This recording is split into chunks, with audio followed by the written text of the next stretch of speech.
Namaste. Namaste. So let us start with a question on the book and how you came about writing it. I mean, there's a vast literature on chakras, but this book is somewhat different, brings something new. So what brought you to write this book and to write something about chakras? Well, Nick, one fundamental thing in any field, be it science or art or even cooking, half knowledge is very bad. You need complete picture of anything, and especially so when it comes to spirituality. Spirituality, though it's an infinite field of understanding and experiencing, what I have read so far, before I stumble upon these experiential sessions with Heartfulness, we read only about 7 chakras, out of which 3 chakras, which are below the heart chakra, they belong to the animal kingdom, which is common amongst cats and dogs and elephants and whatnot. So what makes so special? Humanity, the awakening of humanity, it begins with the heart. That separates us in a very distinct way. And going beyond that, the play of what we call duality of qualities, I understood it very well sometime. I mean, it's not a one-time understanding, but it's incremental understanding at various stages of my personal experiences and growth. So I thought, why not share my experiences and others, and especially that of my masters, who confidently says through their own experiences and the associates who are experiencing all these things with us, we feel that there are more than 16 chakras, but these are main 16 chakras. Traditional system talks only of 7, and Yes. they don't talk anything about the 7th chakra, which is the SDK, or the crown chakra, which is here, because no one has so far surpassed that chakra, because that's where you feel absolute bliss there.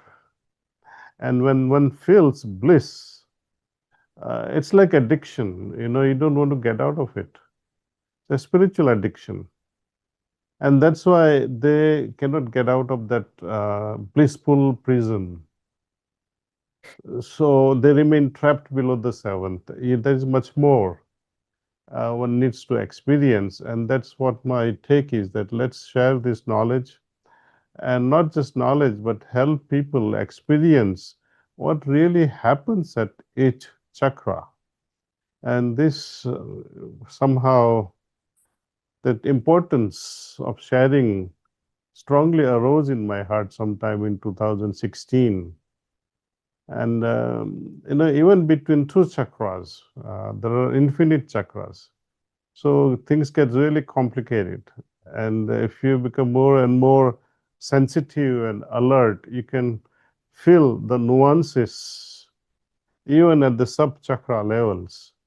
So that's what my purpose was, that why not share this knowledge, and not just knowledge, but make people experience it so that they don't have to read books after that. But Daaji, what is a chakra exactly? Because we talk a lot about it, and sometimes we don't really know what we're talking about. Okay. Chakras, to me, they are like the energy whirlpools. Chakra is a Hindi or Sanskrit word meaning a wheel, round wheel. Also, it means dynamic chakra, means something that rotates, something that is not static. Okay, what is the difference between a person whose chakras are awakened and a person whose chakras are not awakened?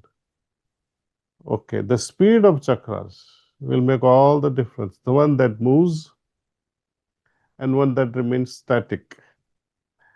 Person with static chakras will be more arrogant, whose consciousness will be very limited and static, unwilling to change. But whose chakras are always dynamic, they are willing to change, they are flexible, they are ready to adapt. So this is the big difference between awakened chakras and not so awakened chakras. Some are absolutely dormant. In some cases, it is flexible, but not that flexible. And in many cases, who practice this heartfulness meditation, they become extremely flexible and accommodating.